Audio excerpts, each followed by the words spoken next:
Much for joining us again today. My name is Victoria Burke. I'm a project manager at the CityLAB Berlin, as well as a project lead for the Open Data Information Center based out of the Technologiestiftung Berlin.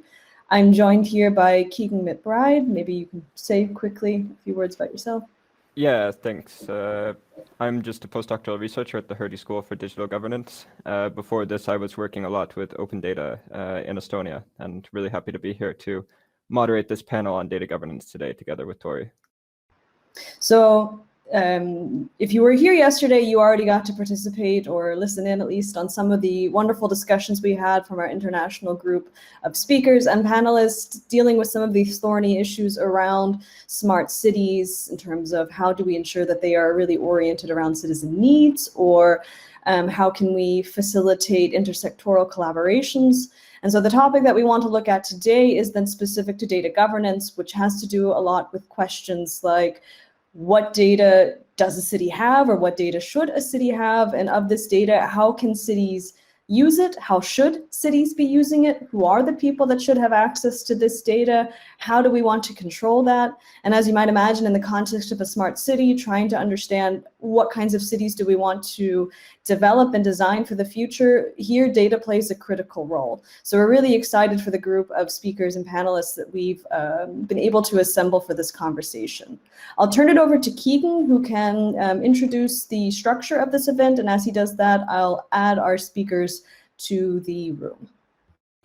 Yeah, thanks. So we have a couple of great speakers today. We're joined by Bianca Wiley, Tom Schenk, Rob Kitchen, Francesca Bria, Andreas Pavelke, and as a panelist, sorry, forgetting the name, of course, Brigitte Lutz as well, and Laura Buchner as a panelist. And so how we have structured the event today is that every speaker will have basically 10 minutes to talk. We have a gong sound, which I think Tori can play now. 1 second. So if you were here yesterday, it will be... Yep. So we're trying to stick to a schedule if we can. So we have 10 minutes per speaker. And the idea is that we'll play this at about 9 minutes, 30 seconds, so that you have, a minute, 30 seconds to wrap up your final thoughts. After this, we'll have a sort of moderated discussion where we hope that all the panelists, all the speakers will be able to take questions from the audience, we'll take questions from us as the moderators, or just discuss the ideas and the insights that are coming from the other panelists. And I think with that, we can already start, but we're missing the first speaker. So in such a case, I would suggest that we start with Tom, if you're ready to start off. I will just give a brief introduction for each speaker, and Tori and I will switch off on this. But Tom Schenk, I have actually interviewed you before when you were working for the city of Chicago. So he's done absolutely amazing things when he was the chief data officer in Chicago. And now he's currently working as the director of analytics at KPMG, where he leads the smart city and government analytics practice. And so with that, I would hand it over to you, Tom. 10 minutes, and really excited to hear what you have to say. Absolutely. Thank you for having me here today, and to all the participants who unfortunately I'm not able to see right now. I hope you've been able to enjoy the sessions, and I hope you enjoy this upcoming session for a fantastic conversation on a really important topic around data governance. Now, one of the things, and hope to recommend some ideas that we can discuss, when we think about data governance within government, it's a whole other layer than typically we see in a data governance conversation with private companies. Private companies also thinking about data governance across a large organization. Today, I'm a consultant with KPMG, an organization that has hundreds of thousands of individuals worldwide and over 13,000 individuals with the United States alone. And when we think about data governance, we think about who owns data, where data exists. And we understand that in the sense of trying to understand where assets are. But within government, it's even more important. Within government, you need to understand what data you have, and you need to understand that for a variety of different reasons. Not only just to understand what data you have because it's a potential asset, but it's also because it's a potential liability. And it's also a potential asset not just for inside government, but also an asset for the public in general. So when you think about data and how it can be an asset, we can talk about fantastic use stories about how data can be used. And I do want to touch on a couple of those today. When we think about liability, we also need to think about what data is being collected, because how could it potentially be misused? to be able to harm residents and residents of your jurisdiction, whether that is city, a county, a state, a country. These are all elements that we need to be considering about when we have data. Now, the final thing I want to throw out there is just a hypothesis to discuss and to untangle, is when we think about data governance, the best way to approach it is to think about it as a public good. To think about it in the same way that you would think about a road, a city building, or city services. Because in many ways, data today is that digital architecture, that digital infrastructure that's important to be able to advance our cities forward. So in the way that you would share roads and streets are available to the public is the same way that we need to be thinking about data itself. So to be clear about what data you do have, to understand what you're doing with that data, I would argue is best to be able to do that in public. For one, it's going to be able to help to inform the best practices, and it's going to be able to help you be rigorous about what going for. So I want to break those three things down in today's conversation. One, in terms of thinking about data as an asset. Data is a tremendous asset where we can use that for a lot of different purposes. And one of the best ways that data is able to be used today is something through open data portals. We have a number of folks who participated in open data programs. And by being able to make that data available to the public, you're really empowering others. Now I'm going to say something about open data. Open data often is viewed as a transparency initiative, to be able to make data available so you can understand what government's happening. In the US context, the saying, the idiomatic saying is, sunshine is the best disinfectant, which is of course a famous line by a former Supreme Court justice. And that is true. Having data in the public allows greater transparency and helps and aids in accountability. However, I would strongly recommend not approaching an open data program purely for transparency. Because after about that first year, the political reality is transparency is a very hard political justification to maintain. Anybody in the incumbency eventually gets hesitant around transparency because it could be used as an aim against them. The real long-term thinking around open data programs is how to enable the economy, how to enable others to do what they need. And that includes journalists and those who are seeking data for transparency. But it also includes other purposes, such as private companies who may be able to use that information to be able to provide new startups or to be able to provide traditional services.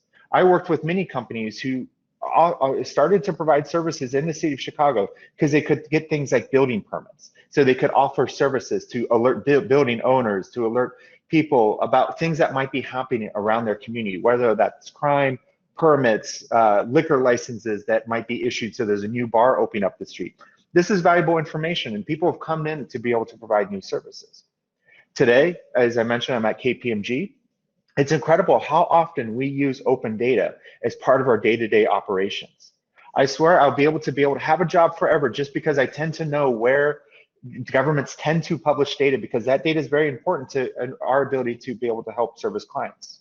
As I mentioned, journalists and newspapers also use, and online digital publications also use a lot of open data to be able to do their job well and effectively. And finally, of course, academia and research. We've benefited at the City of Chicago, and other governments have also benefited from open data because people did research with that data. The City of Chicago, for instance, released every single crime that occurred in the City of Chicago from 2001 until present that automatically gets updated. There's a tremendous number of interesting research articles that get published that make use of that data. As another example, we released data around all rideshare trips and taxi trips. This was an unprecedented data release that nobody had ever done before. Within the next day, people were already creating maps, doing research, trying to look for patterns and trends. This was helpful for the community and also helpful for the city. And in subsequent conversations, policy conversations about how to approach rideshares, we had fantastic dialogue that was driven by the community to understand what is happening. So by approaching data governance and approaching it in a public way, it allows you to garner the capability to garner work that's done by a whole entire community, some which may be beneficial to government and government's position, some of it which may be critical. But at the end, it's all fair, and it's working from the same data set. Also, and I should mention this as well, one of the biggest users of open data is other government workers. And that's why open data is also helpful for thinking about that for other government employees. Because oftentimes, Open data was the best way for other city employees to be able to access information that might be locked into another application or something that they normally don't have access to. But by being able to make that public, is not only public for non-government workers, but it's also public for the government workers themselves. But you also need to be careful about what data you do have, because you need to be careful about how that data could potentially be misused. And I'll be frank, when I was with the city of Chicago, we were going through a very rough time because we were up against federal policy that we disagreed with, particularly about the treatment of migrants into the city, whether they were documented or undocumented. We looked at our systems to look at which data we had, because any information identifying undocumented immigrants could be used by federal governments to obtain access, by the federal government to obtain access to that information and be used in a way that did not meet City of Chicago's policy objectives. So it was important to purge that information. Likewise, it was important not to collect any more information that could be used to back out that information. So while data is an asset, and typically in a company environment, you view it purely as an asset, it also could be a liability because it is public information, or could be obtained for a variety of different reasons with competing different jurisdictions. And there's a tremendous amount of interesting things you can do with data as soon as you understand what data is available. One of the final projects I worked at the city of Chicago was working on lead poisoning. Chicago is a city that has an older housing stock. Certainly not as an old housing stock as you have in Europe, but it has an old housing stock in the sense that we still have buildings with lead paint. And now, while lead paint was banned in the United States for several decades now, many of those buildings still had lead paint. And even if you put paint on top of other paint, on top of other lead paint, eventually that paint starts to chip off. Now, one of the great successes in criminal justice was a steep decline in murders in the 1990s in the United States. And a large chunk of that is attributed to the reduction in lead poisoning. Because we understand that lead poisoning, even introduced in minuscule amounts, causes a lot of behavioral problems over a long period of time. You're less likely to be able to graduate from high school, you're more likely to be incarcerated, and you're more likely just to have a rough life. And a lot of this happens before you even reach age 4. So this is just as a trajectory that somebody gets on well before they have any choice in terms of any life decisions. These are toddlers and children that get exposed to that. By being able to understand where data is, such as data about where children are being poisoned, by what lead levels are across the United States, to understand what our housing stock is, how old is our housing stock, to be able to understand basic census information about where and who and where people live. By being able to bring that data together, we're able to bring a predictive algorithm to predict when children are most likely to be affected by lead poisoning. So even before the child is born, we can have a sense of the chance of them having lead poisoning within the next 5 years. A project like that can only be achievable if we understand the complete sense of where the data exists. And so there's a tremendous amount of benefit to be able to take all that data, public and non-public information, and be able to bring that together to be able to deliver services. So I'm glad I was able to share some of those stories with you today. There's so much more that could be discussed, but I'll take my time now and stop and pass off the baton to the next person. Excellent. Right on the button. Thank you. Apologies. Yeah, I forgot that I had a timer going separate. Awesome. Thank you so much for that input. I already see a lot of room for discussion, but we're going to keep going through the speakers and then we'll open it up for discussion later. We see now that Francesca Brio was able to join us. I'm so happy that that worked out.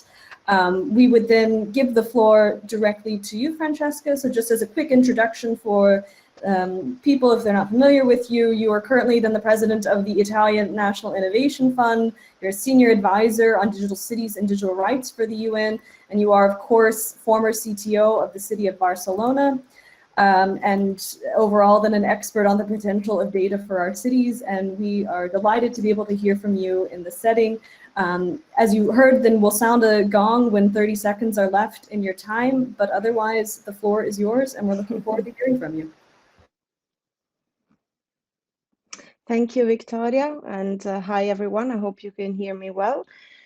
So I think I will focus. I will be short since we don't have much time, and I'm actually not sure I can stay for the entire workshop. So I say it up front because I think there is discussion afterwards. So it's actually a pity. But I think my main contribution can be around, what are the main obstacles to turn data into a public good, into a common good, and make sure that we can create public value out of data, fostering a culture of data sharing, but at the same time protecting fundamental rights of citizens and people, which means also provide infrastructures that strengthen their right to data, the right to encryption as a human right, and make sure that people are more and more in control and have the power to decide what data they want to keep private, what data they want to share, with whom, and on what terms. I think this is a very challenging topic, but I first want to say a couple of things, just to clarify my position on smart cities in general and why we are discussing this topic. I think for me, it's very important to say that we move the discussion away from technological solutionism. We do not start thinking about smart cities with technology first, but we start people first. Meaning that, even to the reason why we want to reestablish democratic control over digital infrastructures is because we think these are critical and fundamental infrastructures, connectivity, data, sensors, and so on, in order to enable people and cities to tackle the main urban and environmental challenges that we're facing. Climate change, how do we solve the issue of the climate emergency, how we reduce pollution and CO2 emissions, how we create more public space and more green space, how we how we enable affordable housing for people, how we reshape a sustainable and electric mobility with public transit being very central to that, and how we basically recreate trust between citizens and the public administration, which is a matter of democracy and participatory democracy. For me, it's very important to reestablish that. So this is not about the infrastructure, the technology in itself, it's how we mobilize this infrastructure and the collective intelligence of citizens to tackle these big urban challenges that we're facing, and to do that through participatory democracy. So in fact, I'm delighted if this is an event that the city of Berlin will take into account, that this is an open participatory event to shape the policy and the future of the city of Berlin. For me, this is the point. I mean, the point is to create participation and accountability in the way we shape the future of the city for the citizens, right? With their engagement. And technology is a big part of that, because otherwise we can go into a place. I mean, I see Bianca here. She can tell, her struggle in Toronto and in other places, where there is little participation and little democracy in how decisions are taken. Now, coming to data, because I know this is the topic of the panel, and also Laura, maybe from the city of Hamburg. I'm now engaged a little bit with the city of Hamburg to discuss some of these issues, and I think they're doing a great job. So I'm sure she can talk about that. But anyways, for me, there are some very difficult things in order to reestablish democratic control over data. I think the first point I think you posed in your questions is, how do we create capabilities inside the city administration? This is really a very important point. When I was in the city of Barcelona, we had to rethink the entire organizational structure. We hired 65 new people, young people coming from universities with the right skills, that they could understand data, they could understand encryption, they can do machine learning. We created a new data office. There are today in Barcelona 40 people in the municipal data office. And then we set new policies and new standards. We call them ethical digital standards, where we did a series of transformation, also like migrating a lot of IT services into open source and open standards, and mandating by law privacy, security, and ethics by design in the way we develop digital services.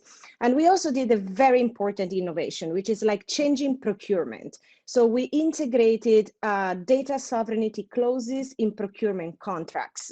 What this means is that today, all the contracts that the city of Barcelona is doing. It can be electric mobility, or it can be waste management, or it can be the telephone or the Wi-Fi contract.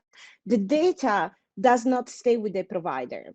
It has to be given back to the city in machine readable format, and this becomes in the public domain. It becomes a public good owned by the citizens. And this is a very important shift, because the citizens are already paying for the service with public money. It's paid with taxation, and they should not pay twice, because then you pay back the provider with your data, right? So we're paying 2 or 3 times. So when you procure public services, it's very important to have this kind of clauses about data sovereignty, but also, of course, intellectual property and all of that. So once you do that, then you can also move into a place where you're prototyping new type of infrastructures, like we've done with the Decode project, which means, I mean, we already said like open standards, open APIs, looking at data as a data infrastructure. So we have to understand that data is a new meta utility in cities. It's like electricity, it's like water, it's like the air we breathe. It is really a public infrastructure, and we have to understand that it has a lot of value in order to improve public services, to improve the conditions of workers, and to improve the life of citizens. So we can also prototype new type of infrastructures which are decentralized, privacy enhancing, and rights preserving. Like, for instance, in Decode, we have developed this distributed ledger technology with a sophisticated encryption to give the possibilities to cities to decide what data to keep private, what data to share, and the terms of sharing the data. So I want to see this more and more happening in cities. I think we can move to the next stage of scaling it up across cities, but also at the European level, and really also start merging the kind of digital agenda with the Green Deal and the Green Agenda, because in order to tackle the climate crisis and to do all the environmental action, we need this data to be available. And so we can start from a kind of Green Deal agenda, creating data commons, and then using this data to implement our actions in cities. This is going to be very important. And then we should also move from public procurement clauses, yes, which, I mean, also that it would be great to see more cities doing that. I mean, in Barcelona, we already created the clauses, so they can be replicated in all procurement contracts, of course, adapted to the type of contract you have, but we have a European framework, then we can talk about globally how that works. But also move farther than that and start having municipal laws. It would be great European laws, but now we have the Data Governance Act that is going in that direction, that has data sharing mandates for platforms as well. So we start collaborating with big technology firms and platforms on a win-to-win basis, not like, you're taking all the data for free, you can do whatever you want, it's very opaque, we don't know what kind of who have access to the data, on what terms, you're just selling the data. Basically today the data is a commodity, right? It is like money. It is sold and traded, but we don't know how, we don't know who has access, we have no control over it. So if we have these data sharing laws, then also the big companies will start sharing data for public interest. And I think this would be very interesting, because then we can also have the data, which now is in control of very few companies, in order to tackle together the challenges of the city. For instance, sustainable mobility, climate change, public, creating more public space, and so on and so forth. So I leave it here, but I think there is a lot of work to do in this space in order to really basically come to a point where this new deal on data, this new social contract on data, which empowers people and reestablish democratic control over digital infrastructure and data, can be really a common ground. That can be a starting point, and then we can mobilize all our creativity in order to then build the services, data-driven, artificial intelligence-driven services that we need, and then we can involve all the innovation ecosystem in the city in order to do that. Excellent. Thank you so much. Because you have to leave at 2, we're thinking that we might make a brief exception and let you potentially take one question, if that's okay. Because there's been a few questions that have now come into the chat. So I'm skimming really quickly to see what might be most promising. So there's a question, for example, do you think every city needs their own ethical standards, procurement standards, etc.? On which platforms should such things be made public and shared between cities? So I guess, should every city have this? And as well, what are the mechanisms by which cities should exchange with each other on this? Yeah, this is very important. Well, I think we can work on a series of common standards, and I don't think there is a need. That's why I'm pushing for portability, but also for open standards and free and open source software as much as possible in the stack, because for cities it's very important to reuse these solutions. So now I know, for instance, the city of Hamburg, I mean, Barcelona has done it as well. Like we had a data lake with a standardized ontology to manage data. On top of that, we had the distributed ledger technology. I mean, Barcelona has an incredible really setup when it comes to data infrastructure. I know that Hamburg, together with the city of Munich and Leipzig, if I'm not wrong, within a scheme that's funded at the national level, they're building a kind of digital twin urban platform, which is going to build standards, and I hope also standards for data sharing. Once these infrastructure are built, there is no reason why we have to start from scratch. The cities can just replicate and can just, use the same kind of standards or platforms. And then also, once, for instance, we prototype a data sharing law at a local level, if it works, I mean, I'm for democratic experimentalism, as you probably understand. So I do not think that standards are a top-down exercise that should be set by governments only. They have to come bottom up, and they have to be real experiments that we do in real life with people, with the ecosystem, and so on. And if they work, they can be scaled. So I don't know that, the solution is a law, but it could be. For instance, in the German context, it could be a law. And then, now we have the data governance framework at the European level, and cities are going to be very important to set those standards. They do not need to come top down by industry only. There is a lot that cities can do to influence, because cities are already really advanced in data, in infrastructure, but also in solving real problems, because you don't need the digital for the digital. You need it to solve real problems and to engage people in the solution of these actions. And that's where cities are really at the forefront. So I believe this is possible, and I don't believe we have to replicate. I mean, the problem is that public procurement, we really have to work on that, because it's very complicated to change, but we can do it, because we show we can do it, and it's a very important leverage. If we change public procurement and we can share it among cities, I mean, this is going to be a really important step forward.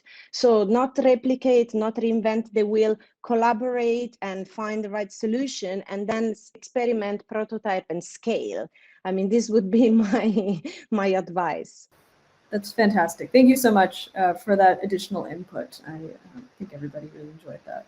So then we will transition to our next speaker, who is going to be Andreas Paderka. So Andreas has a wealth of experience specifically on open data and data sharing in a development context. So he's currently a consultant with the United Nations Development Program, and he also previously was the head of the Open Data Lab in Jakarta. And so now he can offer maybe sort of a more international meta perspective on some of these themes. Andreas, the floor is yours.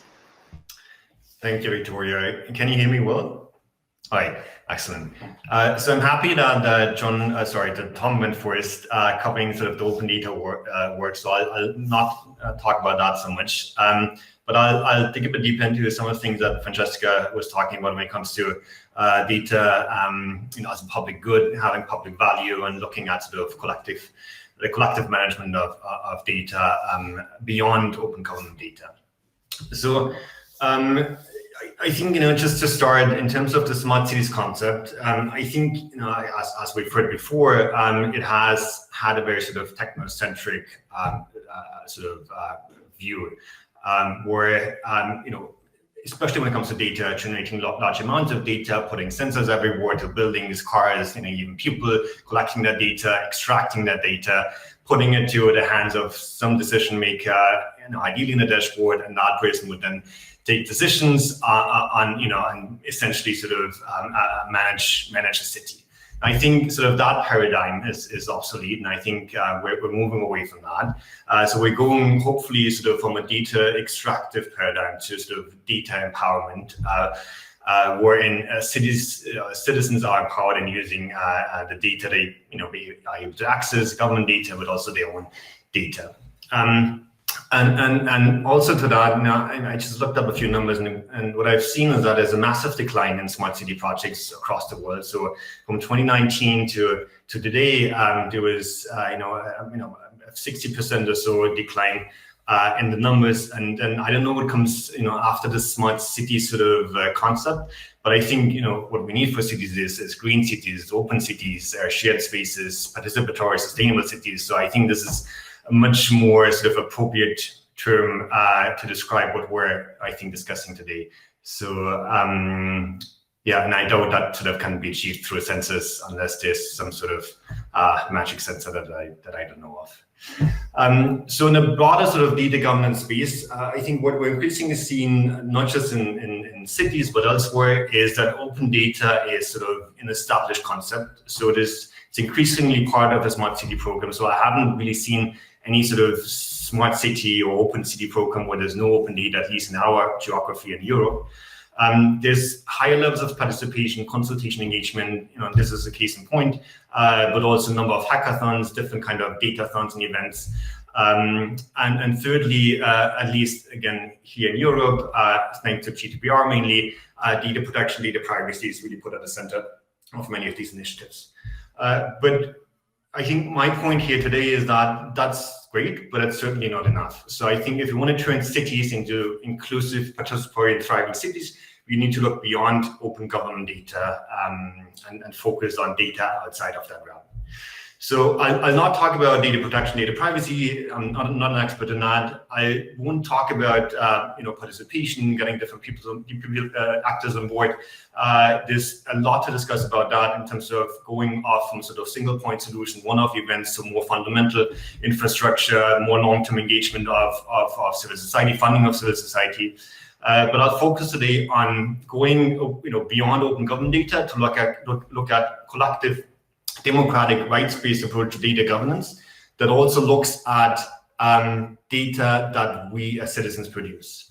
I'll talk a bit about data stewardship, about data sharing, data governance. All these are very different concepts. I'll try to be brief. I'll touch upon them briefly, and also to introduce or talk about some models and mechanisms that could be used for effective data governance, data sharing.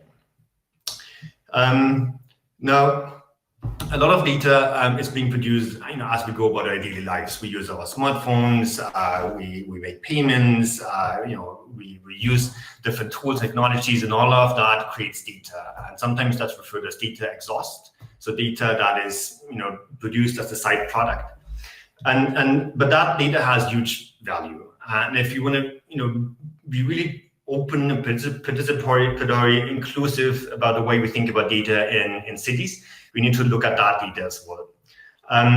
So the challenge, again, is much bigger than just open government data. It's really about redefining, rethinking, and reinventing the frameworks, the structures, the processes that we use when we talk about data more broadly. Now, there's different philosophies out there, different models, there's mechanisms. Francesca briefly talked about data commons and a decode program, which is a fantastic example. Data commons is really, goes back to the idea of Elinor Ostrom on sort of pool or shared resources and how you can actually manage them. For me, that's more of a philosophy and idea than an actual model or a tool you could use. But it's definitely great to, as a way to think about it. Then there's data cooperatives. Again, going back to the idea of a cooperative where people actually join forces, they collectively pool their data, the data they generate to get better insights through collective pooling and understanding and analyzing that data, and taking decisions on sort of how it's being used and shared and governed.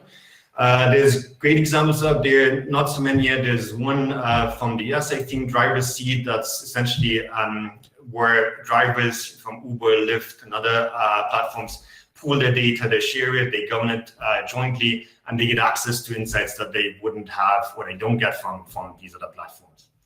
Now there's an upcoming way, sort of a quite trendy mechanism or model that's called data trusts, and I'm sure Bianca will hopefully talk a bit about civic data trust and sidewalk labs.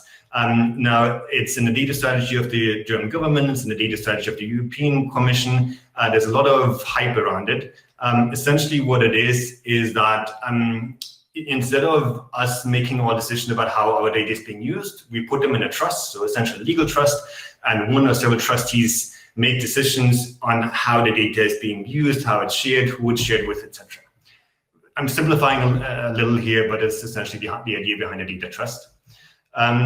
Now you will come across all these models and mechanisms and tools, and they are being used in a number of ways. I think what's important here is to mention that you should always check sort of what are the objectives, what's the purpose, who is included, who gets to have a say, who is involved in decision making. Because sometimes data trusts, at least to me, a data trust is really about empowering citizens to make better choices with their data and actually have access and be able to use their data to some extent.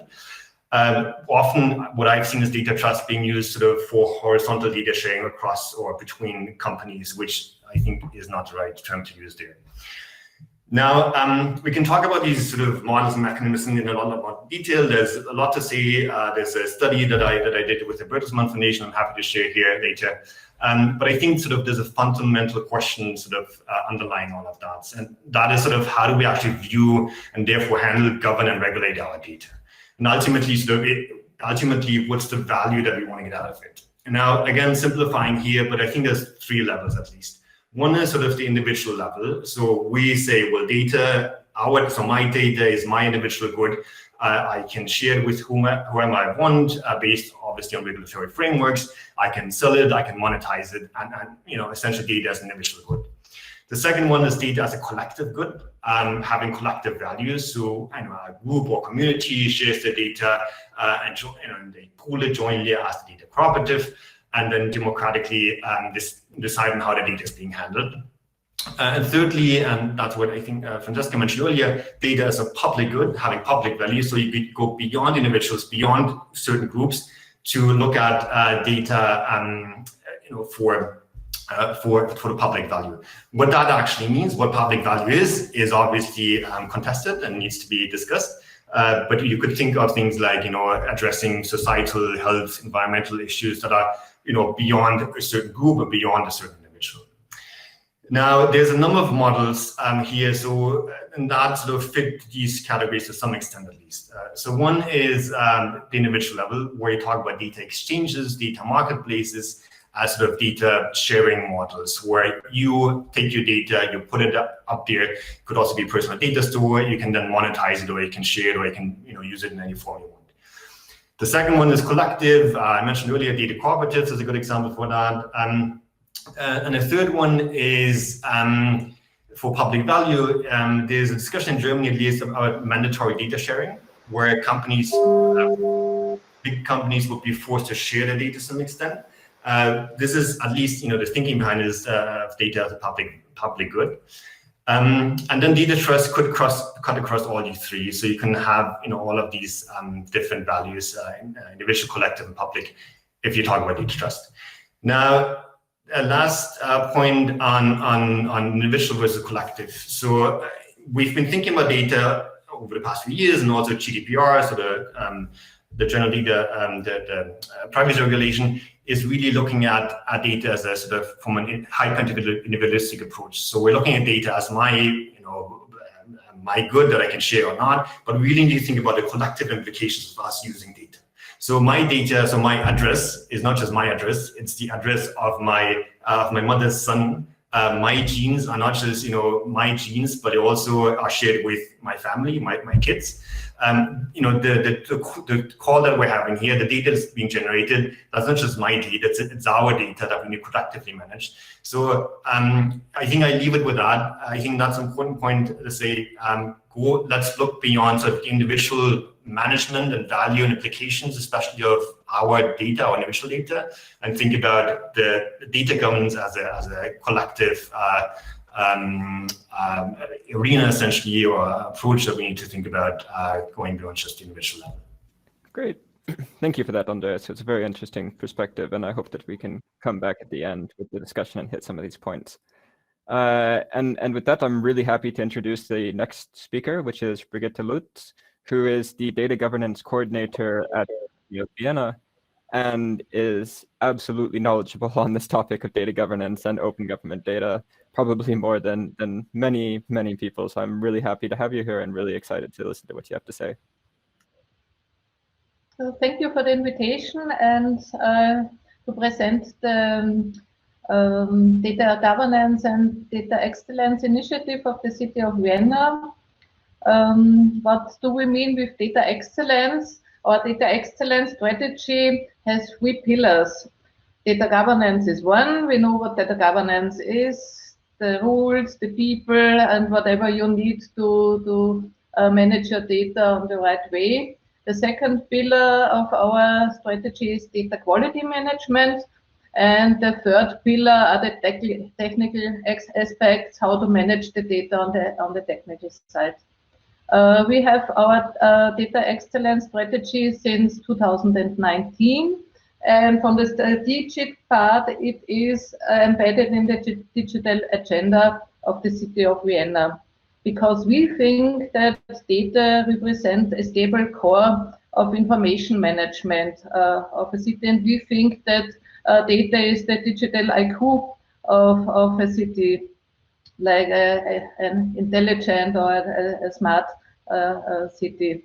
And we realized that we need a clean data landscape in all areas of administration where data is managed, and that we have to set up a data excellence organization. What do we mean with a data excellence organization? That on the first day we have dedicated roles, for example, like data stewards, data experts, and data users. And what we have done is to give them an extensive training on data, because we need nowadays know-how in managing data. And for example, data stewards have to take a 5 days training program to learn all the parts of data governance. We also set up a process for data quality management, and we also made the leading principle open by default one of the pillars of our new data excellence strategy, because we open up data since 10 years. We started 2011, so we have a jubilee here in Vienna. And I think we gained a lot of experience in these 10 years managing data and having data governance with ending up with open data. So what means open by default? As a thinking aid, we said our data stewards and data experts, all you would publish on a website is open data. It's not personal data, it's not infrastructure critical data.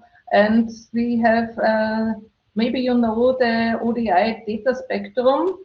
I think it's a good aid to see what can you do with data. Is it closed data or it's open data? And in the data management, you have to see all over the whole spectrum. As Andreas said before, also personal data, my data has part in this data spectrum, but you have to manage the data in another way than open data. I think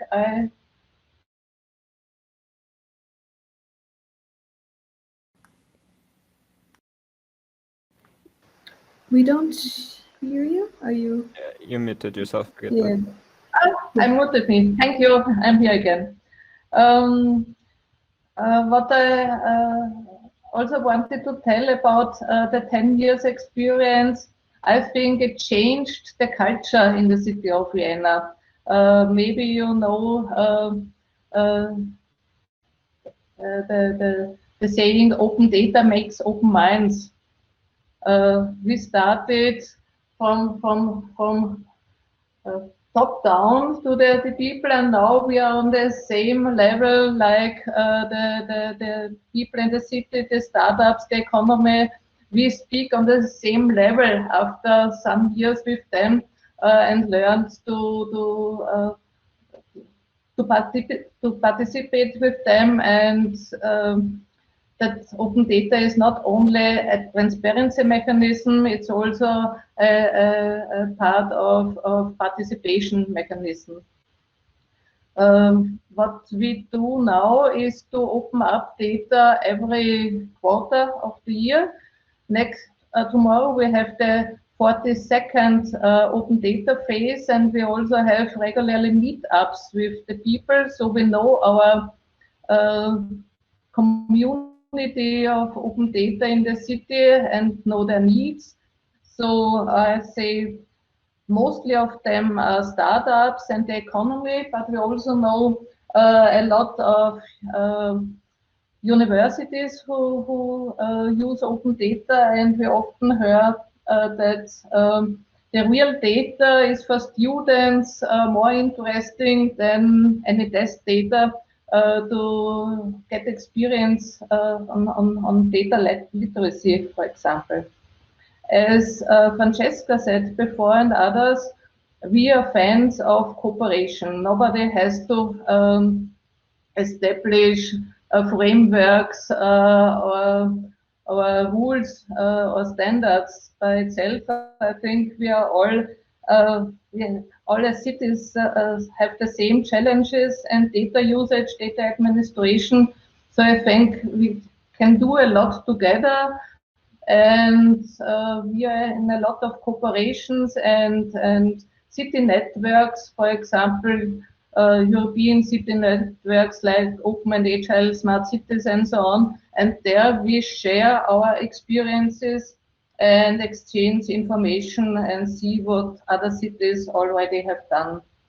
I think model policies can help us to make the first steps and to use the knowledge from others.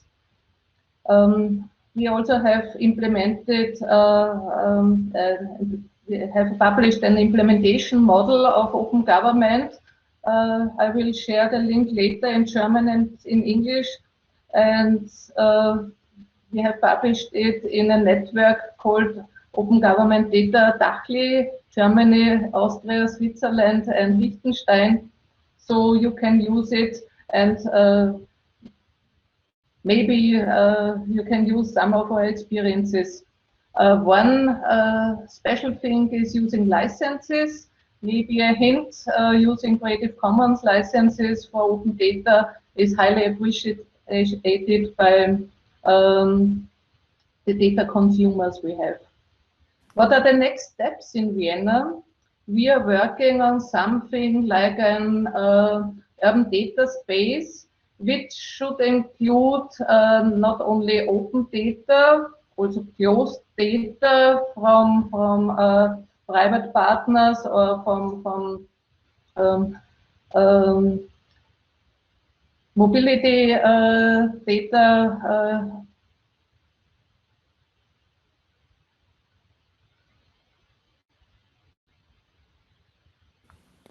I think you muted yourself again, Brigitte. Sorry.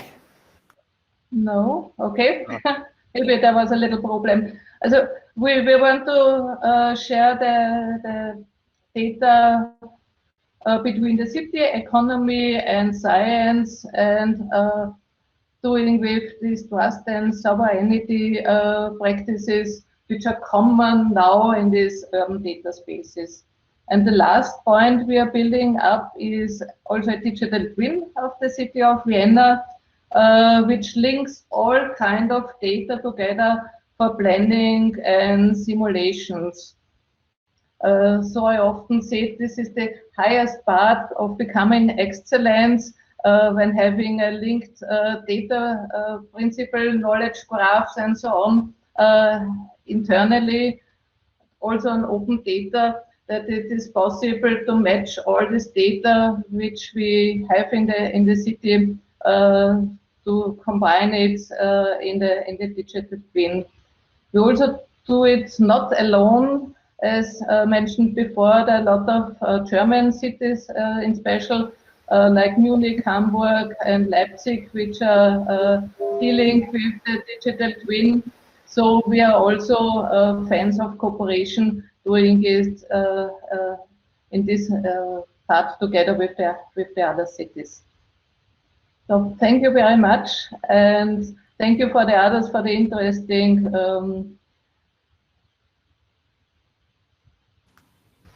Great. Thank you so much for your input, Brigitte. It's really fascinating to see what you guys have put together over in Vienna. Definitely a model for the German-speaking world. Our next speaker will be Rob Kitchen. Rob is a professor at the National Institute of Regional and Spatial Analysis at Maynooth University in Ireland. Currently, he is a principal investigator on both the Programmable City project and the Building City Dashboards project, so both sort of examining how technology and data can influence the development of cities and be used to actively shape cities. We're looking forward to hearing from you, Rob. The floor is yours. Okay, thanks. So I guess some of my points have already been covered. I kind of want to think around data governance in a kind of a round ecosystem institutional kind of framework. My experience of interacting with various city governments is often data governance is really framed around data management, some issues around data sharing, and issues such as GDPR compliance, so kind of privacy to data security kind of issues. Whereas it you know, kind of needs a much broader framing than that, so it picks up on issues around data generation, processing, management, storage, sharing, analysis, and use, but also picks up on issues such as data quality, data ethics, data sovereignty, data justice, how data can be exploited and monetized in various ways, and around having kind of structures and policies and processes for dealing with those kinds of issues. And also including things around oversight and redress measures. So there's institutional regulatory frameworks for dealing with these kind of things. And often that's actually pretty ad hoc across an organization, and often kind of bolted together piecemeal and so on, rather than a kind of coordinated kind of approach. So I'm kind of interested in kind of holistic institutional approaches across entire data ecosystem and across all data life cycles, and very much beyond just thinking about this in terms of open data. So I think that can be done on in relation to 4 different levels. So this first is within and across an organization. So kind of data governance around how an organization deals with its data. Well, obviously things like city municipalities and all the various public agencies within cities. There tend to be large organizations. They have many different departments. They're collecting loads of different data in loads of different ways, using lots of different operational purposes and so on. And as you know, and data can be shared between departments inside or not for various kinds of reasons, and can be variously organized. It can be a total mess in terms of data ontologies, which technologies are being used, which data standards are being used, all of that kind of stuff. There can be the second level is kind of sharing outside of the organization. So this is typically the open data side of things, around kind of again policies around what data is shared, the formats that takes, and so on, and also other kinds of arrangements with sets of limited stakeholders where there might be kind of arrangements between different stakeholders to share data on particular projects, and so on. So again, kind of structures and processes around what is shared, how it's shared, what can be done with the data, and so on. There's the third level, which Francesca picked up on, which is around relationships with companies that are services are being procured from, and cities often lose control of their data through these kinds of arrangements because they just don't think about what happens with the data. They're procuring a bike service. They don't think about what happens with the data. So this happened in Dublin. They accidentally privatized the bike share data. When they asked the company for the data, the company just refused to give it to them. Okay, they'd accidentally privatized their data by not thinking about how that arrangement should have been put in place. And Francesca nicely picked up on that. So this is about dictating the terms of the data generation, the storage, the use, the analysis, the monetization, the IPR, kind of defining the data ethics around what happens with the data on behalf of citizens, and avoiding double paying for the data. So you procure the service and then you also buy the data back. So procurement, I think, is a big area of data governance that needs to be kind of looked at. And then the fourth level is private bodies operating in the system. So on the one hand, that's seeking arrangements whereby we might access and use their data where it's of strategic value to the city. And the second is actually make sure that those companies are complying with regulations and laws and are practicing data ethics and seeking data justice, rather than simply monetizing and exploiting the data in a very problematic way in relation to citizens within residents within the city. Now, all of that kind of data governance also needs to be kind of set within a context of kind of multi-scalar relations. So, cities don't operate outside, outside of those relations. So you kind of have the municipality, you have what's going on at the national level, have what's going on at supranational level. So we've already mentioned around the EU, and then we have kind of what's going on at the global level. And a lot of our relations with different companies and with different types of stakeholders and relationships between different cities and so on are spreading across those different layers. So the data governance has to be cognizant of that and has to kind of be some joined up thinking about how those kinds of relations work. And the same kind of thing happens in relation to kind of management and oversight structures within the city. So we might have a kind of set of data policies, data strategies, institutional structures, and so on. And we need to set those within some kind of vision and strategy. So things like the multi-stakeholder advisory board that gives advice about how data governance may or may not work and what's seeking to be achieved. Some kind of oversight, kind of delivery and compliance. So these are kind of normally a kind of a board that looks after governance, risk, and compliance. If you want good examples of those, you'll find them in national statistics institutions. So people who generate official statistics typically have those kind of compliance boards because they're bound up within all of that kind of Eurostat legislation and national level statistics legislation about what can and can't happen with data. So cities can look to other bodies to find that kind of information. And then there's the day-to-day delivery. So that might be a kind of a responsible office, such as if you've got a chief innovation officer or chief data officer, or obviously in Barcelona, Francesca said about they've got this office they've got 40 people in it who basically work around the data. It sounds like the same as there in Vienna. And specific teams who have responsibility around good data practice within their particular domains and their particular operations. And I think realistically, for all of this to happen, it has to sit inside a data strategy. So if you don't have a coherent data strategy and a coherent institutional response around this, that gives a clear rationale and a purpose for what's happening, and that's a problem. And that strategy can vary around what it is that you want to achieve. So it can be around operations management, it can be around creating data-driven organization, producing data-driven policies, around transparency and accountability, about an open data economy and competitiveness. It could be around civic participation in state work, producing civic media and civic citizen counter data actions.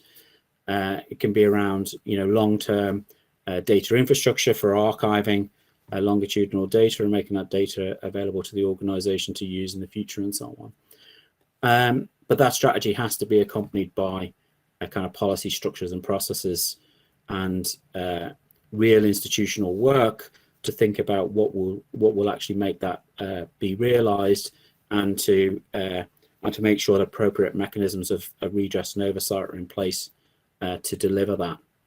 And I think I'll end there. Great. Thank you very much for that input, Rob. It was quite interesting to hear your talk. I have read many of your papers and happy to hear you speak today. The last speaker, before we get on to the panelist and the sort of roundup, is Bianca Wiley, who is an open government advocate with a dual background in technology and public engagement. She is the co-founder of Digital Public, a co-founder of Tech Reset Canada, and is a senior fellow at the Center for International Governance Innovation. And with that, I would turn it over to you, Bianca, and we're really excited to hear what you have to say. Yeah, it's really great to be here. And I have to say, going last, I just want to totally change everything I was going to say, because there's a lot here to be in conversation with. So bear with me, I'm just going to start a timer too. I'll start it for 9 minutes, so it's not a little scammy move there. All right. So Tom, maybe you feel a bit the same way. I think with the North American context, some of this conversation is a bit different than the European context. And so I just want to preface that as there's a bit of awareness. So I'm trying not to bring some of the, I think, issues that we have in North America that don't sound as bad in Europe, which is great. But to frame the remarks I'm going to share, I just like to say, I will respond to a few things from everyone. Andreas, I think the main thing from the Quayside sidewalk ordeal was we didn't have a digital infrastructure plan in place prior to that project. And so I just have to say, like, as Francesca mentioned as well, seeing this event to get strategy in place, to have policy guidance is a major step in the right direction. Because if you don't have that there, you're mitigating every single procurement that comes in. You're just trying to figure out, okay, someone else has an idea. How do I shape it to what the city is supposed to do? So this is very proactive, and I'm really happy to share that. The City of Toronto is a year into a 2-year process on a digital infrastructure plan. So to give you some context, I'm thinking about that and really happy that we can do some of this collaboration. I think that data governance is a really interesting topic in that we've had a lot of conversations about data, but then sometimes they obscure the discussions around infrastructure, the discussions around staffing. Like, I've heard so much here, and it's so true. The investments need to be made in the people who are doing the work, in order to pull this stuff off. Because one thing that I think is really critical in 2021 is to acknowledge that if you have a very engaged set of residents, but the public service is not incentivized or allowed to react to their requests, it doesn't really matter that much, unfortunately. And that's been something that I am now grappling with, is how do you make sure that, yes, we have to increase all the democracy, but if the staff within a city aren't incentivized to respond to it in order to protect and grow public power, it's not going to get us there. And so I think really focusing on, it was so good to hear it so often, the investments in people who, are on top of these things within a city is critical. And anybody who thinks that they can sort of skip that step, it's not going to work. And I think that's an element I can say of North America, where a lot of the leadership in different cities come from corporate technology backgrounds. That's not necessarily bad. So not to say that, but ideologically, it often makes sort of convenience, or like looking at residents as consumers or users, or like, let's just make everything easy. That's not always bad, but it does not incentivize the protection and the build out of public infrastructure. And I've been thinking, as we talk a lot about procurement, there's also this need to insert a step, which is, hold on, before, I know build versus buy is old language, but truly, which pieces of the requirements, might need to sit and stay within the control of the public service when you're building out the infrastructures that will be collecting data, will be utilizing data, Like, I think if we skip and go too fast to the data, we're forgetting that operational piece of defining, the conditions for data collection and use, which really need to be led by the public sector, to my mind. So I think that when I want to give you an example that I'm dealing with right now, as in yesterday, and will be this afternoon. There's a procurement that's come through at the City of Toronto. It's a company called Pay It. And what they are seeking to do for the city is modernize payment. That's what they say. They say we're here so we can make it easier for you to pay your parking tickets or for you to, do a development permit, and that's fine. But the piece that doesn't get caught in that is that they become an intermediary between the government and the residents. And their business model is to take money directly from resident payment. So the way they describe to the city is, our software is free for you. You're not paying capital investments. We're going to take on all the development, and we'll only get paid if it works. And that might sound attractive to a lot of people, but when we're talking about democracy and when we're talking about making sure that the relationship between people and the residents is under public control, they're losing a surface area there. So I just want to point out and highlight very, very definitively that intermediaries that seek to have their business model exist between the government and the residents of a city, circle that thing in big red ink as you make this strategy. That is not a place where you want to cede power or cede control. Even if it means you get something that sounds like it's free, even if it means people think that they can outsource risk, that's not real, but that's what a lot of IT executives will tell you. That's just something, I'm saying this because it's very tactical and I'm being very intentional about that language. This strategy that Berlin is creating needs to make sure it's not outsourcing interfaces between the government and the people. Because losing that control, sure, in this case, it's for payments, but also in a couple of years, it's going to be like, hey, we want to invite you to a public meeting. Hey, we want to let you know that something's happening. And that really should be something that is retained by the city. So it feels wrong not to share that with you at the stage of policy development you're in. A few other points to share, really to build on some of the, this need to look at things like climate crisis, which is so real. There's going to be vendors who are saying they do that through technology and clean technology. That's why it's critical to figure out, hold on, which piece of all of that data and those infrastructures do we just need to have as a city, as a capability, not as something we're buying from someone else, right?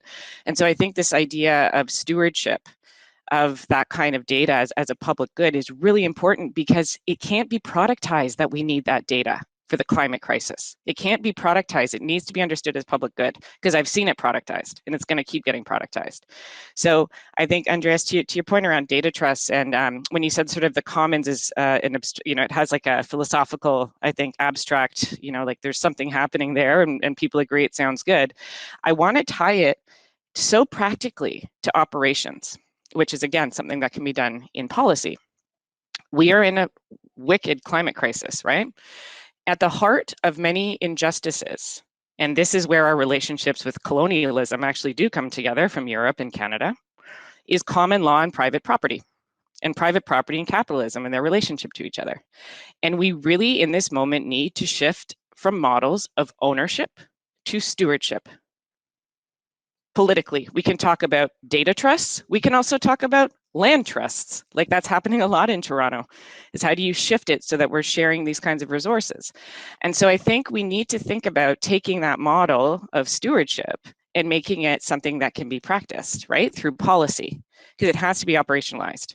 And I think the crisis we're in some ways in public service is, and we're seeing this in coronavirus times, operational capacity, like how to do the thing. We've had a lot of ideas. We've had a lot of thought leadership. We've had a lot of governments, get kind of carried away in rhetoric, but we need to operationalize. And so I just want to really confirm again how much that comes down to the public service and how much that comes down to investments in staff. So I think another thing that came up from this conversation as we look to procurement is really, yes, there's a lot of pre-existing material. And I think, just so everyone here knows, this conversation has made clear a few things to me that I need to go back and do this afternoon, because so much is already written. So let's also remember with this strategy here, please don't start from the beginning. Please do what, Francesca said, it's all there, take it, riff on it, but please don't go from 101. Like, we don't have time. City of Toronto now, when I think about it, a year in, we have these loose principles that you could drive multiple trucks through. You can't pin them down into practical operations. So let's take what is there and make it more and ever more specific, because if we're not doing that, this stuff will continue to keep having sort of counter-incentivized public service that are looking only to, like, say, privacy or security, or like, we need to remember how much governments have also been sold on fear. That giving all of this away is just handing off risk. Like, that's awful. That's what I deal with all the time, is you just see people within IT being like, hand it off, I don't want to touch it. So how do we shift the mindset to, like, wanting to have infrastructure and power through data and shared data and common resources for climate crisis? There's a narrative there. Berlin's at a great point in time to leverage a lot of what's happened before. So I just say, let's keep talking about how to pull that off, because we don't have time to keep being so rhetorical and narrative, when what we actually need is, like, how do we do the thing? Let's get operational, and let's all, like, do the sharing and make these investments, because the public service needs to be leadership in this moment of crisis. I'm not ready to give up on the state, although it tempts me every day. Big power there, big institutional machinery, like, let's do better with it. That would be my plea. But it's really nice to get to keep doing this work together, and I'm going to take stuff home too. So thanks, everyone. You set your timer perfectly, because that was exactly when you were supposed to end anyway, so awesome. Thank you so much. That was a fantastic note to sort of end the speaker portion of this on. We're going to turn it over now to Laura Buchner from the city of Hamburg. So the idea here is that Laura now has had a chance to kind of take in what all of these different speakers have talked about with their own experiences, and that she can maybe provide some insight into, concretely, like a German city, in the case of Hamburg, how you all are sort of grappling with some of these issues and themes. Maybe you can touch directly onto some of the points that have already been brought up. But I know you wanted to first present a quick presentation about the city of Hamburg. So I would say, see if the screen sharing works out for you. And if not, like I said, we can quickly hop in. Thank you. First of all, I think it would be great if you could just quickly share the presentation. It's just 3 slides, so I'm sure we will get through them really quickly. And thank you again for inviting me. I'm really, really happy to be here. And thanks for these really highly interesting inputs. I wrote down so much. I have so much to take home now. So yeah, I'm from the Senate Chancellery of the City of Hamburg, and I work in the Department of IT and Digitalization with our CDO, Christian Fromm, and I'm in the data governance team. The City of Hamburg, first of all, defined data governance in general as the need to find a citywide understanding to realize cross-institutional and interdisciplinary use of data, just so that we have a kind of common understanding on that. I will make a quick deep dive into our approach, our guiding principles, what you see now, and I'm sure that I will touch on many of the aspects, starting from Tom to now Bianca. We will see where there are the connecting points. So I start with the vision that we gave ourselves. I probably should mention that the team Data Governance for the City of Hamburg, we started in the summer of 2020, and we went through a kind of orientation phase. So we started with this strategic triangle, and so we gave us the vision that data is a major driving force for sustainable societal development. So I picked up what Tom said at the beginning. Data is as a digital infrastructure, right? So that kind of fits into our vision. What we see what is data doing for digitalization. Our mission, also reference to Tom, we have to find a balance between share, use, and protect data. That's the daily thing that we always have to keep in mind when we deal with data. And then the next point that's really important for us, since we are still in our orientation phase, we have to promote, extend the visibility, the transparency, and also the communication. So what we do now that is so important for us, we need to exchange information, get into discussions, interact with one another when it comes to all these data governance topics. Our objectives for the public administration of Hamburg is that we strengthen data, or that we install, or that we implement the database processes, which then has to have an effect on the citizen, on the civil society of Hamburg, and of course, the economic sector, which is important for the city. Our guiding principles, so just some buzzwords. we have an adaptive approach. So we did develop a framework, and so that we have an approach, a methodology, a way we want to handle this topic, which is a big one.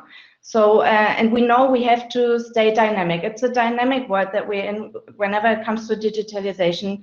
So we want to stay flexible, be flexible, and change things whenever we gain some new experience so that we can adapt that. Then also what is important for us that we don't have, I remember what Francesca said, that this top-down thing, we have a user-oriented perspective. We want to communicate, get in talks with within the administration and with the state agencies and so on. So we don't want to stay in our little bubble that we create in our minds, but we want to get out there. We want to work demand-driven, and we want to see quick results so that we can adapt those experiences. And then also what is really important for us, we don't go this big bang approach. It's a step-by-step approach. We work with use cases, we get those results, and then we see how we can adapt those in our overall strategy.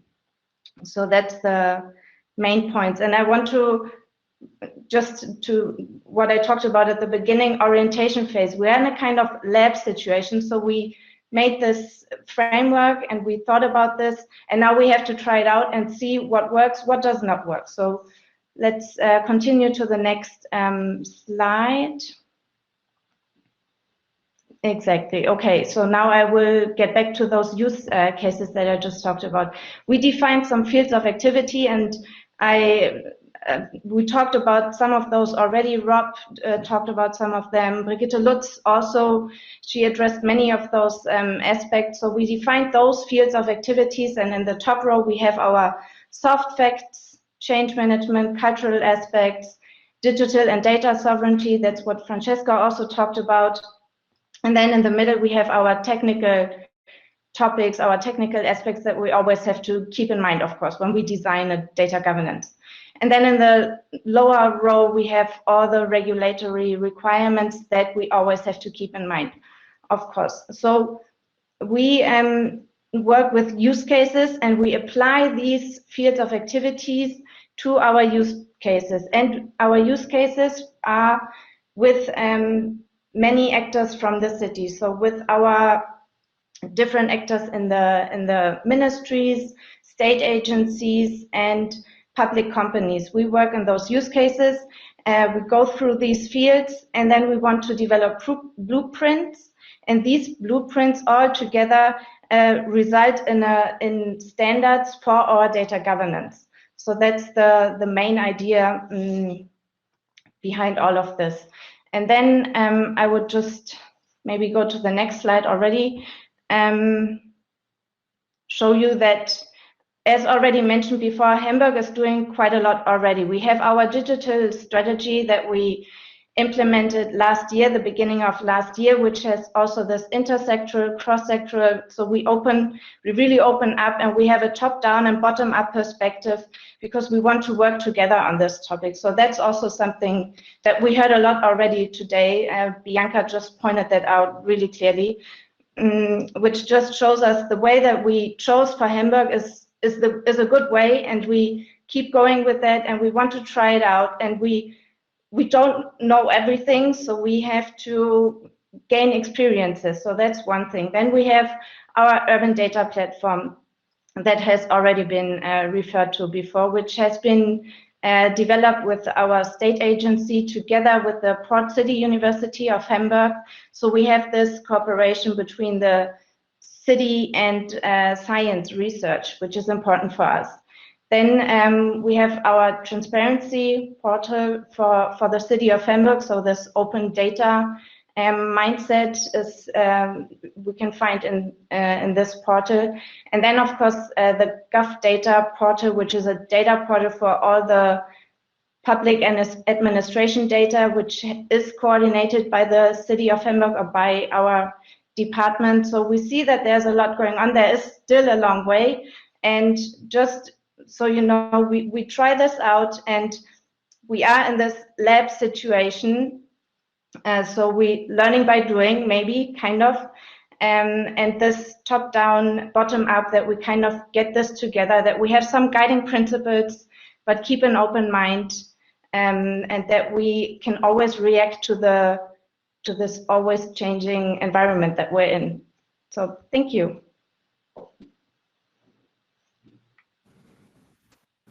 Great, thank you very much for providing this perspective from the city of Hamburg. With that, we will now sort of enter this discussion part of the symposium. And just to kick off as a question, we talked a whole lot about open data. I mean, this is my background as well, but I want to sort of move the conversation perhaps a little bit away, but in some way still related to that, because data governance is so much broader than, you know, just open data. I will try to hit all these different aspects that we've heard from the different speakers with the first question, but we've talked a lot about procurement. We've talked a lot about competing interests between private sector and public sector and citizens. Everybody wants to sort of, you know, come out on top when you're developing a new data governance strategy. When you have all these competing interests, when you have sort of, as Bianca was talking about, potentially lack of capacity within the public sector to, you know, actually develop and implement a data governance strategy, but not only that, how do you write the procurement? How do you write the technical requirements? How do you, as a public servant, especially if you're in a small city or something like this, how do you understand the different infrastructural requirements? How do you, you know, so my question here would be, how do you sort of build up this capacity within the public sector? And how do you manage these competing interests between private sector, public sector, and civil society within the smart city to make sure that, you know, you have this sort of, egalitarian or something like this result, where it's not just the private sector saying we want to do data governance, but this means that we actually are taking the data and winning. And the public sector is, of course, when you outsource your IT and this sort of development, you become even more dependent on the private sector. So this open question, whoever wants to jump in, but love to hear responses to this. I'll go fast because maybe we can all go off mute and make sure we really talk quickly, because I don't want, I want all of us to talk with each other as much as we can. My quick answer is a bit technocrat, but I think there's a linear element to writing requirements and then tendering. And if you write the requirements with the public interest in mind, you can still support a lot of the economic development, but you're doing it with the direction of the public interest. And I think trying to balance them all at the same time is probably not right. It's like product manager had, what are the requirements? How do we make sure that this is going to tick, tick, tick, tick, tick? And then buy or build, it's like, in some cases not as important. I think it's really important that the requirement stage and look at product management as one of many potential tactics to try to get those requirements written in the public interest. And then you can still have lots of economic development and flow that public money out to support businesses that are willing to, do the things that the state has, decided it needs in cooperation with residents. That's one thing. If I may, on conversations like these, one of the things I had the pleasure of doing at my time in the state of Chicago was a co-founder of something called Civic Analytics Network at Harvard University, which was a network of chief data officers, chief analytic officers across the United States. It was critically important for us to be able to learn from each other very quickly. There's no textbook. Well, there are now, but even a few years ago, there was no textbook in terms of how we were going to tackle these problems. Today's conversation is still trying to work out some of the primordial issues in front of us. So the only way to be able to do this effectively is to be able to learn. Now, we've tried to, and this is a conversation that comes up a lot, sharing solutions. Now, we've tried that from a technocratic perspective, but there was a lot of barriers there. But what is very effective is being able to quickly share lessons and to be able to take a look at peers who might be very strong in certain areas.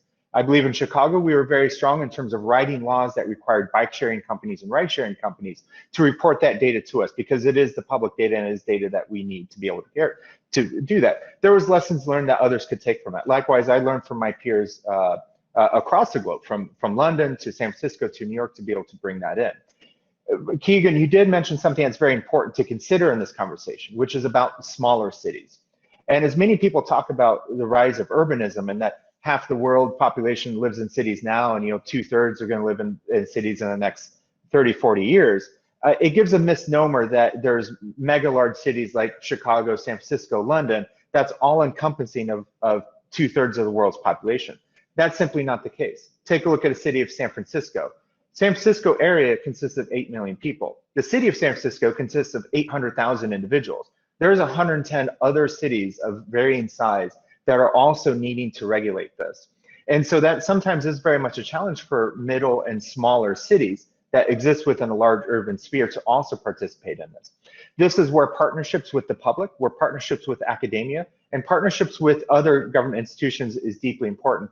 And that's another reason I believe things like open, doing things in the open is quite critical because it allows greater participation. So if you don't have the muscle, you don't have that collective size that you do have in a larger city, you can still exercise larger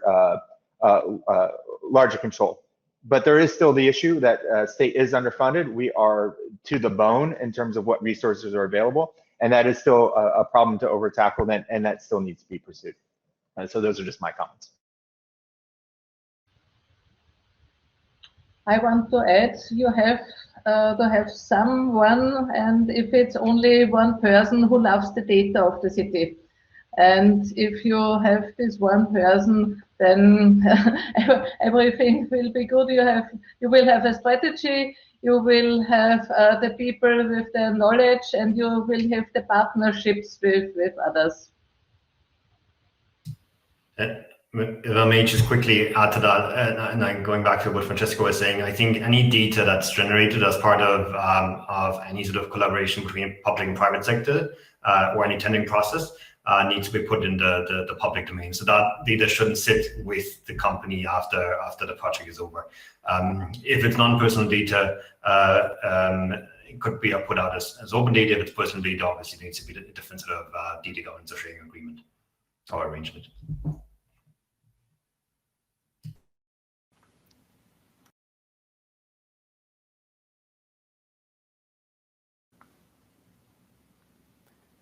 Good, thanks. And then I guess Tori will ask the next question.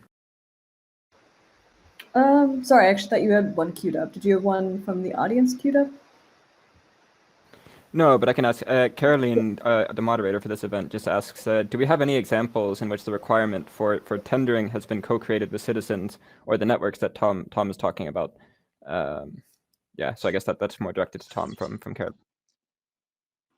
Bianca, you went off mute. Please go ahead first.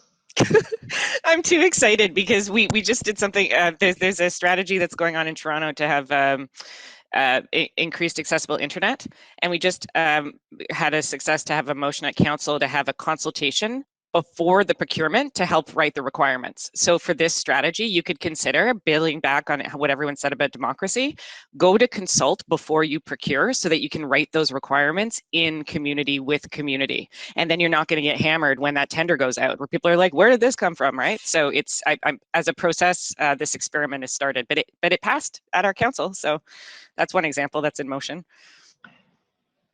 I'll shift it a little bit in terms of from tendering to also just project engagement itself. Example project in Chicago is a project called Array of Things, which is actually a network of a variety of different environmental sensors that was an open source, open hardware, open data project where any information was collected was immediately published online that others could do. And so could answer problems such as pollution, which we have pockets of pollution problems throughout the city, to being able to detect urban flooding, which again exists in pockets, and often in pockets where it's an underserved community. So important for us to be able to understand and address.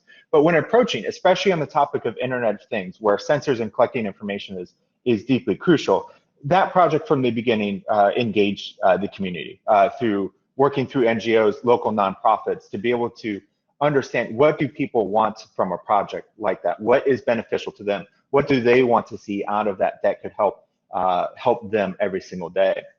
And that went into the requirements, the technology requirements around that project, to be able to define, to limit the scope and also broaden the scope depending on what people needed. One question I would be interested to throw into the round that has kind of already been addressed, but it would be nice to maybe hear some crystallizing thoughts on it. And it's I'm asking it somewhat also out of self-serving motivations for Berlin, because one thing that we do not have, which I think we very much need, is this role of a chief data officer or some sort of central coordinating entity around this. And it would just be interesting for me to hear from your positions, your expertise, like how central or critical is it to have a role like this when it then comes to designing a data governance strategy, being able to extract potential from data, or enter into contracts with potential data processing vendors in a way that, you know, protects data sovereignty? Like, maybe you could offer some personal takes on this. I'd be happy to. I mean, quite frankly, Brigitte and Laura, you certainly understand this as well. Bianca, you understand from your position. To be able to do it well, we need to have people thinking about those problems every single day. Waking up, how can I better leverage data within the city? How can I better govern that? How can we insert data into our laws? How are we gonna get data? How are we gonna govern data without that? So I think it's critically important to hire the positions when we need to have people solely focus in on it. Oftentimes, chief technology officers are busy thinking about other things to be able to think about aspects around data. And increasingly, we have chief data officers, but we also need counter folks as well, such as chief privacy officers, to also think about that. Because at any given time, a chief data officer who may be really thinking, as I would and many of my peers did, how can I maximize the use of data? There also needs to be folks on the other side thinking about, well, how else are we protecting it? That is not to say that it's not the chief data officers or chief analytic officers or similar positions' role and responsibility, but we need to make sure that we're constantly thinking about how to best do what we need to do, and also being able to counter that with people trying to maximize, but also thinking about aspects around protection at the same time.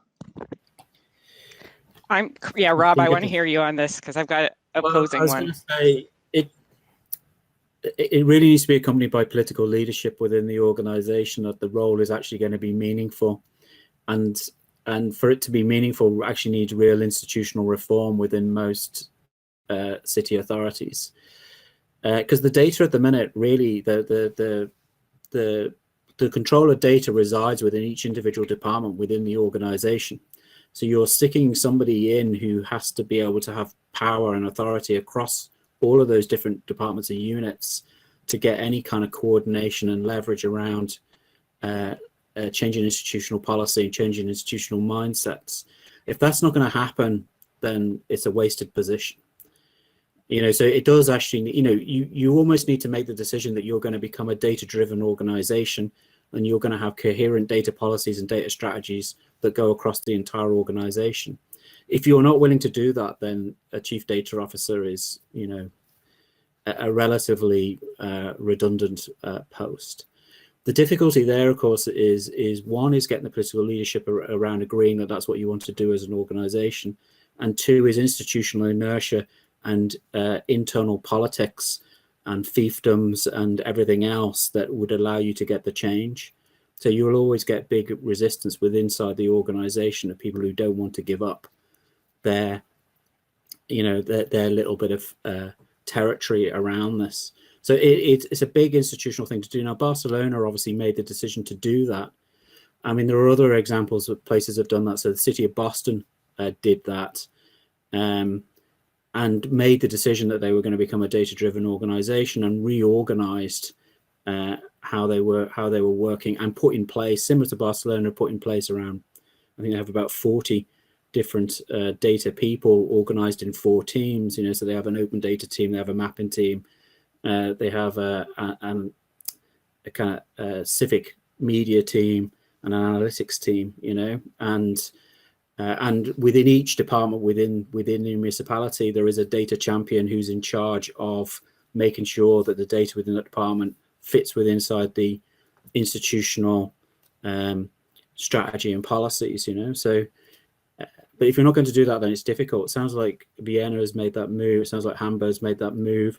I do think Tom's point around scale is important. So we've done quite a lot of work in Boston. Metro Boston is 3.2 million people. The city of Boston is 600,000 people. There's basically 2.6 million people exist in other municipalities who really don't have the data infrastructure. Some of them are really small. The smallest, I think, smallest municipality in Boston is about 4,500 people. Largest city of Boston, 600,000 people. There are municipalities in Boston who rely on volunteer labor. Like this, they just don't have the institutional capacity to be able to deliver some of this stuff. It's a big problem, you know, and that scaling thing, I think, has to be a bit of thought around that. I mean, chief data officer in one of those municipalities is, you know, bailing water. I agree. You have to start from top down and also from bottom up. And you need resources to do all this stuff with data. But I think you have to get buy-in across the organization that this is what you're going to do, so that all of your various departments are all pulling in the same direction. Otherwise, it becomes very difficult. So that needs to come from like the mayor's office or the CEO's office or whoever's office. And if the chief data officer is not feeding into a CIO or into that office, then they're going to find it very politically difficult to get anything done. Yeah, and Andreas, do you have thoughts on this one? I have a thought, but I'm conscious of how much I'm talking. No? So just quickly, I could argue either side of this one. Like part of me 10 years in, I think like this might be a transitional role that in a decade shouldn't exist anymore. Potentially, because, you know, it's like digital government should just be government. Like, do we really have, like, sometimes I worry that when you hive stuff off, you then professionalize and create more complexity when you actually need to be going back the other way, which is like, we have a climate crisis, we have issues of justice, how are we using data, and should we really be creating like a new front for that fight in terms of, you know, how everybody's thinking together? So I think I could argue either side of that, but I think one thing is to consider, maybe this is like some of the organizational roles or some of the nonprofits, I say like your goal should be to be shut down in 5 years. So can you make your goal, which goes right against political power, which goes right against, you know, creating new fiefdoms and whatever else. So I think there's really big institutional questions there, because I do really worry about the economy of data and creating commodity and private property when I think generally our worldview should be shifting us away from making more of that stuff. So, and last note, that's also why I talk about infrastructure. All the focus on data, and then the magician's hands are all this infrastructure and no one's paying attention to that. And then, you know, you sort of get incentivized to have more data, when I would really go to Ruha Benjamin's argument here.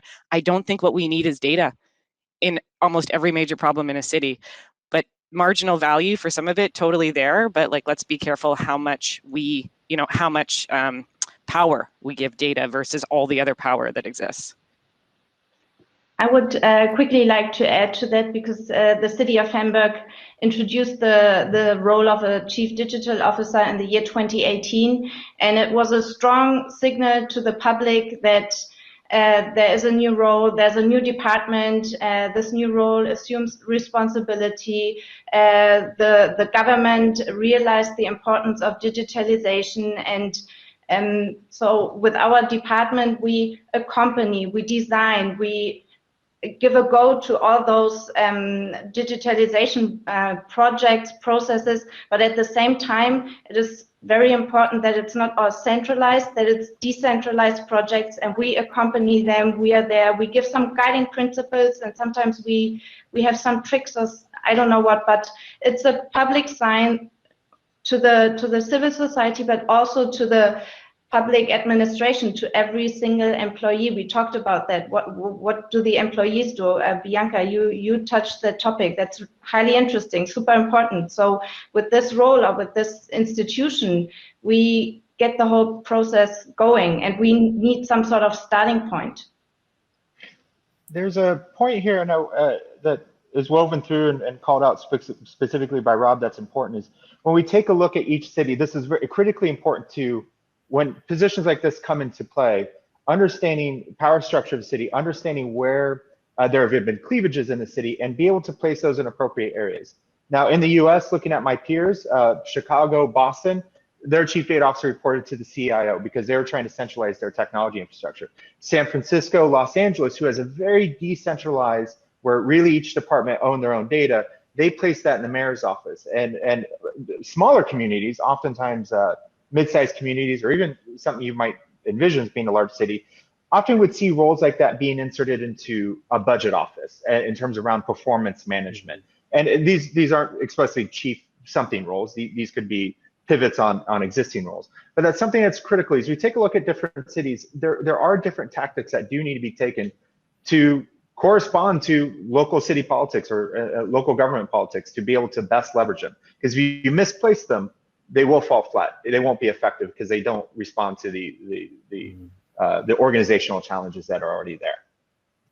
I mean, I take Bianca's point around, you know, maybe you want the role to disappear in 10 years, but I think at this stage within most organizations where they're really at the start of this, you know, I mean, they might well have data management and some data practices and some data policies and so on, but in terms of an institutional wide set of policy strategies and some level of coordination that, you know, to be able to take account of things like, you know, improving data quality, getting some standardization of ontologies, you know, policies around data ethics, sovereignty, justice, all of that kind of stuff, that needs coordination, and it does need like the office. So, you know, the role within being played within Hamburg and Vienna and Barcelona in there, it's kind of critical, and maybe that can fade away after time.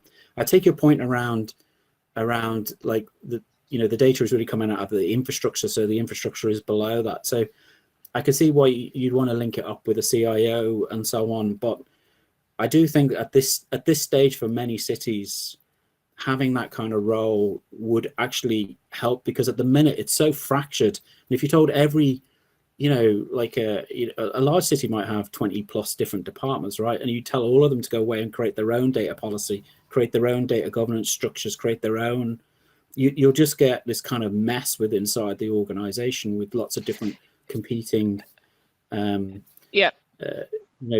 approaches on this, which just won't give a good kind of well, one, it won't be optimized with inside the organization, and two, publicly it will look a disaster. So right, but I think what's interesting, and to just to bring it to the policy work that you're doing in Berlin right now, I think that's the tension, is because what I see is I want that capacity to be in parks, in transportation, in housing, because what I'm seeing is you've got that the context of the use of data and technology obviously drives the impact. It's the use. It's not these, you know, high level necessarily things. So there's that coordination. But I think that acknowledging the tension and building roles in organization for that, because to give you an example, vendors who are selling technologies to bring us to procurement, they're not coming to IT all the time. They're pitching, you know, these thermometers to supportive housing and shelter. And so and then how do you get people who are in parks confident writing requirements instead of feeling they have to go to, you know, IT and feel like they don't really know that what they're saying, or they're not going to be taken seriously, you know? So I think like it's finding that balance between the contextual use of data and technologies and then those organizational issues. So how do you, I think what this sounds like to me is you want to address all of these and balance them, and it's feasible. And I think how that centralized, decentralized, and how long is the role for when it gets set up, Berlin, like it's hard, but, and especially with your size, in some ways good and bad probably, but yeah. That's what that makes me think of, is I worry about this stuff in abstraction. And I've seen people scared to go to IT and look stupid, and they know their stuff. They've worked in the city for 25 years and they get put off and they don't get listened to. So I'm always trying to figure out, how do you make people drive from their expertise and not have to learn all this stuff and go through a mediator, right? Like, I think that's the transition work, but Great. Some of it. I hate to be the one to cut this conversation off, but we have 4 minutes left. I think we could all talk for another hour or more, or definitely more, because it's such a fascinating topic. But Bianca just provided a really good segue into the next workshop, which is on administrative capacity. So how do you build and maintain and structure administrative capacities within the smart city?